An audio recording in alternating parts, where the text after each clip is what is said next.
मित्रहो, चॅनलमध्ये सर्वांचं सहर्ष स्वागत.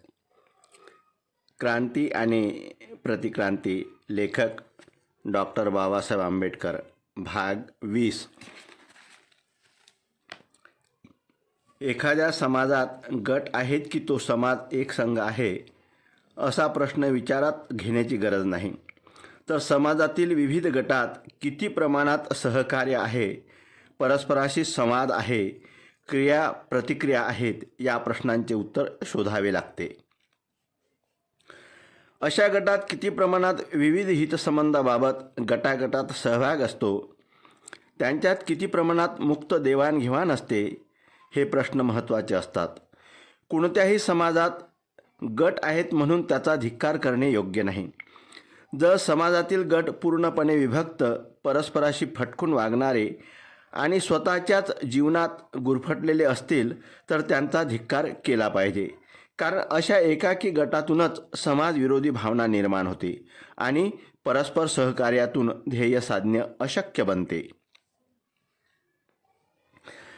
ब्राह्मणशाहीने वर्गाचे हे संपूर्णपणे विभक्तीकरण केले.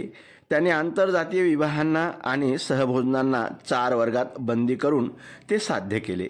या प्रकारच्या सुरुवातीच्या भागात याबाबत चर्चा केली आहे. परंतु या निवेदनात एक गोष्ट राहून गेली आहे. मी असे म्हटले आहे की वर्ग पद्धतीत विवाहाचा काही संबंध नव्हता.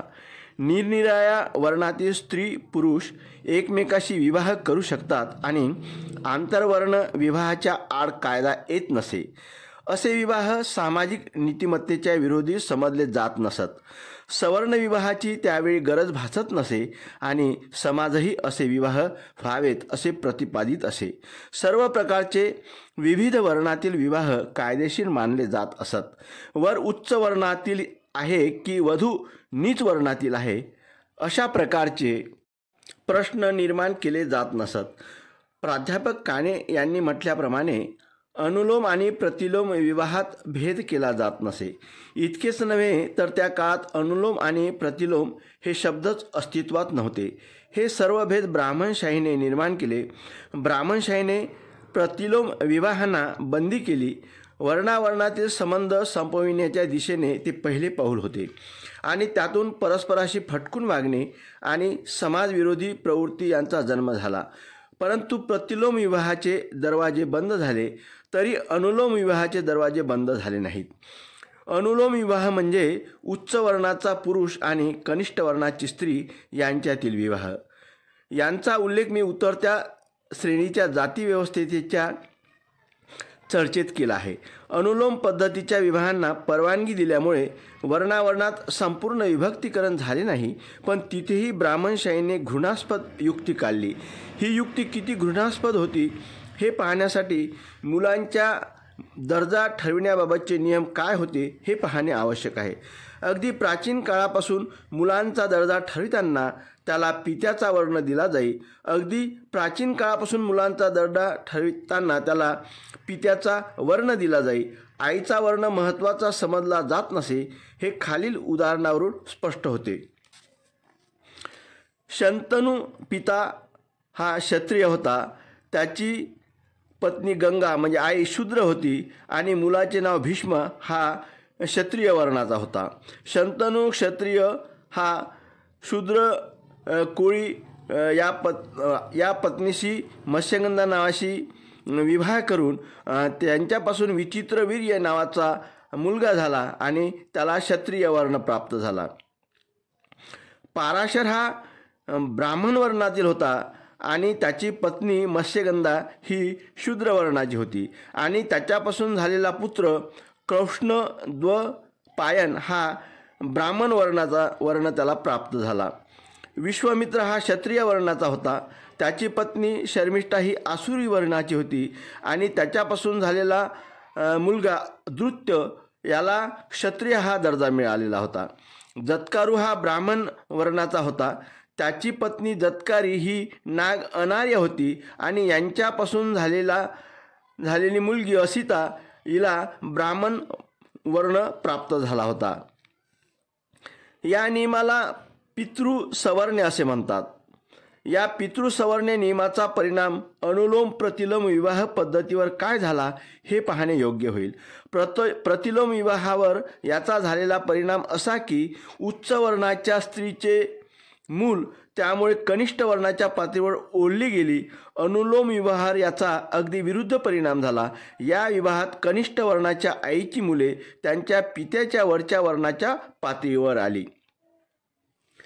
मनुने प्रतिलोम विवाह थांबविले आणि त्यामुळे उच्च जातीच्या मातेची मुले पित्याच्या कनिष्ठ वर्णाच्या पातळीवर येण्याचे बंद झाले. हे कितीही दुःखदायक असले तरी जोपर्यंत अनुलोम विवाह पद्धती व पितृसवर्ण्य पद्धती कायम होती तोपर्यंत फार काही बिघडले नाही.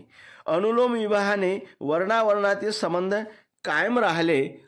पितृसवर्ण्य नियमामुळे उच्च वर्णात सामील होण्याचे थांबले नाही.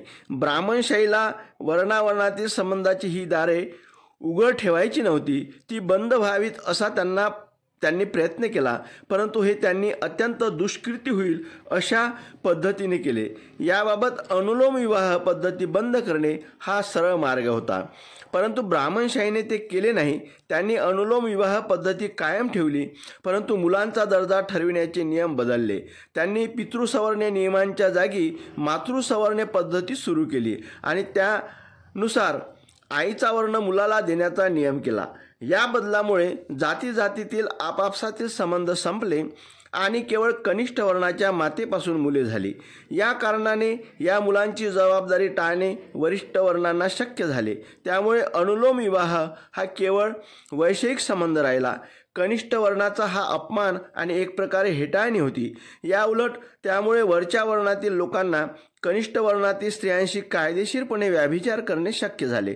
त्याचमुळे सामाजिकदृष्ट्या वर्णावर्णातील संबंध नष्ट होऊन वर्णाचे पूर्ण विभक्तीकरण झाले आणि तो हिंदू धर्माला शाप ठरला. हे सर्व असूनही सनातनी हिंदू हे जाती व्यवस्था ही आदर्श पद्धती समजतात.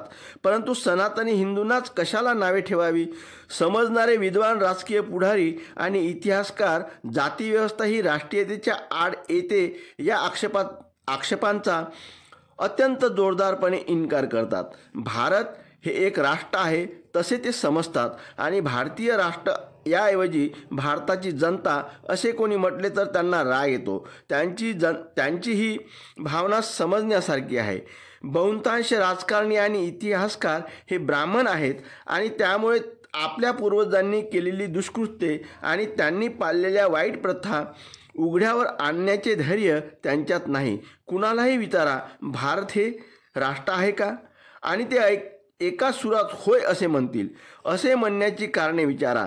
ते सांगतील एकतर भौगोलिकदृष्ट्या हा देश एकात्म असल्याने भारत हे राष्ट्र आहे आणि दुसरी गोष्ट सांस्कृतिकदृष्ट्या या राष्ट्रात मूलभूत एकात्मता आहे.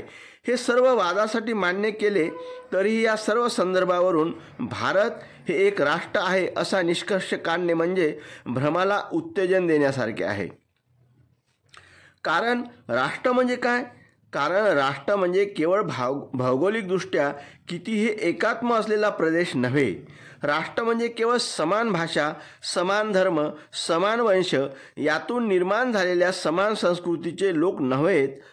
तर दुसऱ्या जागी यापूर्वी मी जे लिहून ठेवले आहे त्याचा पुनरुच्चार करायचा तर राष्ट्रीयता ही एक आत्मनिष्ठ मानसिकता आहे. ही एक अशी भावना आहे की ज्यात सर्वांच्या मध्ये सामूहिक एकतेची भावना असते आणि त्यामुळे आपण सर्व आप्तसंबंधी आहोत असे त्यांना वाटते. ही राष्ट्रीय भावना दुहेरी स्वरूपाची असते. एका बाजूला यात बंधुत्वाची, आपलेपणाची भावना असते व दुसरीकडे जे आपले नाहीत त्यांच्याबाबत बंधुत्वाच्या भावनेचा विरोध आढळून येतो. आपल्या स्वतःच्या गटात राहण्याची इच्छा आणि दुसऱ्या गटात न जाण्याची इच्छा त्यात असते आणि जे आपल्या गटाच्या बाहेर आहेत त्यांच्याशी संबंध न बाळगण्याची इच्छाही त्यात असते. राष्ट्रीयत्वाचा आणि राष्ट्रीय भावनेचा गाभा आहे.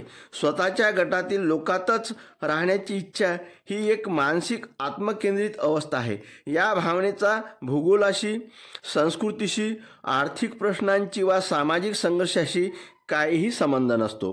भौगोलिक एकात्मता असूनही या भावनेचा अभाव असू शकतो आणि भौगोलिक एकात्मता नसतानाही ही भावना अत्यंत प्रबळ असू शकते. सांस्कृतिक एकता असूनही या भावनेचा अभाव असू शकतो आणि आर्थिक व वर्गीय संघर्ष असूनही आपण या गटाचे आहोत, या राष्ट्राचे आहोत ही भावना प्रखर होऊ शकते. मुख्य मुद्दा असा आहे की राष्ट्रीयता हा केवळ भूगोल, संस्कृती यांच्याशी संबंध असलेला प्रश्न नाही.